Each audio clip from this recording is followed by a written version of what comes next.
right, welcome back, everybody. And Ria's dancing on that side there because it's Monday morning, and what better way to start your week than to be dancing and having fun? Most definitely.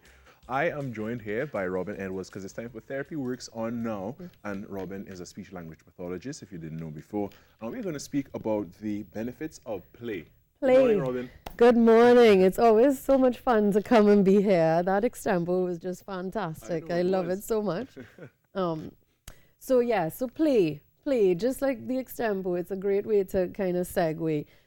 Carrie, what were some of the games or ways that you played as a child? Do you remember? Let's see. We played catch and rescue. We played red light, green light. Right. We played, catch with a ball, things like that, cricket, football. You found a stick We and fought. you dug a hole and you made a fort and you, I was lucky enough to grow up in Maracas Valley, Right? where we had the run of the neighborhood. We just got let loose and we roamed, whether it was in a river, in a drain, in a whatever. And I really credit playing for what has made me brave as an adult, whether it was learning to ride my bike down a steep hill or do a handstand against a wall. That resilience, that fearlessness that I learned as a child is what I have been able to build on and use as a foundation for all the other scary decisions and scary actions that I've taken as an adult. And that's just one of the benefits of play. I was talking to a teacher friend of mine about what I should talk about this morning. And she said, "Oh my God, play, you should talk about play." And she was laughing got because so excited. she was like, because they were on an outing to a field or to an open space and they had taken a bunch of balls and hula hoops and these kind of things. And she said, "Robin, like 3 or 4 kids came up to her and asked, 'Miss, what should I do?' And she was like, 'Oh my God, go and play.'" But we've almost hit a point with our children where they don't know how to play. Because the muscles they use the most are their thumbs. Right. And they everything is so sterilized and so organized for them. It's almost like, are we taking away our kids' imagination by overscheduling and over-organizing their lives? Right. Do they have enough freedom? Do they have enough time to play? It's almost they need to be bored to then learn how to play. Right. And in this day and age, we're so structured, we're so organized. There's a screen in front of everybody. There are extracurricular activities, which is good. Screens are good, extracurricular activities are good.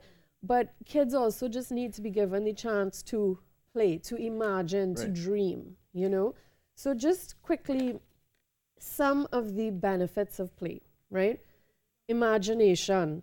That's how we build our imagination. That's how we learn how to dream. Yeah. That's right. Yeah, I had a cardboard box. That was everything. Yeah, yeah. I mean, it's exactly a cardboard box can be a cave, a fort, so A many spaceship. things. A spaceship, exactly. Problem solving. That's how kids are learning to solve interpersonal relationship problems, but also how to solve, well, this box is not the shape I want it to be for my spaceship. How am I going to fix it and cut it and what I have to rip off and, Right. the problem solving. Social interaction. Emotional regard. Did I hurt my friend's feelings by ripping the piece of box off, fine motor skills, gross motor skills, executive functioning, sequencing, memory, planning. I mean, cooperation, perspective taking, body orientation, knowing where your body exists in a group. How's your body positioning related to everybody else around you? You're developing leadership skills, right? There's just so much. I mean, it's like you want to do an hour on play, we could do it, right? As children learn to cooperate and to play in a group, they're teaching themselves how to be in a classroom, which is going to develop those academic skills that are so important to us, to parents, to people. We get so wrapped up in the academic ability of our kids that we're not realizing that by not allowing kids to play, we're actually eroding that ability. We're taking away from it, So in conclusion, because I know we're short and we're zipping it up, We need to teach our children to play. We need to allow them to get dirty, to explore, and to be bored if that's what they need to be to Right. then take it to the next level, so that they can remember how to dream, so that they can remember and see life as bigger than what's just immediately in front of them. On a screen, for instance. Well, you So- said it, no me. But So- yes, on a screen. Yeah, you know, Yeah. but in a nutshell, what you're saying Yeah. is that play is serious business. Play is serious, serious business. It is our kids' primary responsibility. Your responsibility is to come to work, to make a living, to provide for your family. All a kid's job is to play. A 2-year-old should not have a screen in front of them.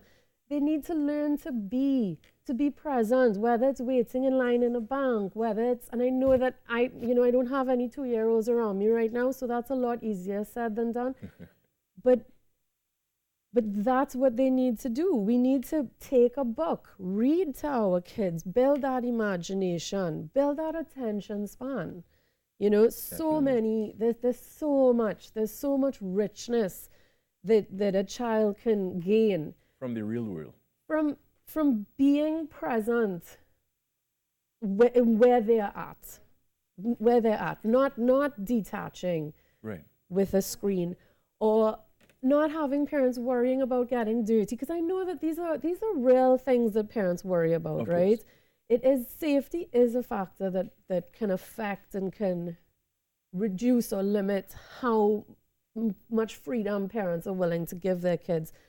So there are legitimate factors that need to be taken into account, but things like getting dirty, making a mess, the whole sensory processing that occurs with that, it's just, the richness of it is worth the extra 15 minutes that it might take to clean it up, or the white shirt being a little dingy for school the next day. And you know, that play itself cannot be discounted because of all the benefits it provides. I want to thank you so much for being with us this morning, Robin Edwards, speech language pathologist, for sharing with us again on Therapy Works On Now. Well, thank you very much for having me. It's always so much fun. Always. All right, we're going to take a short break and come right back. Stay with us.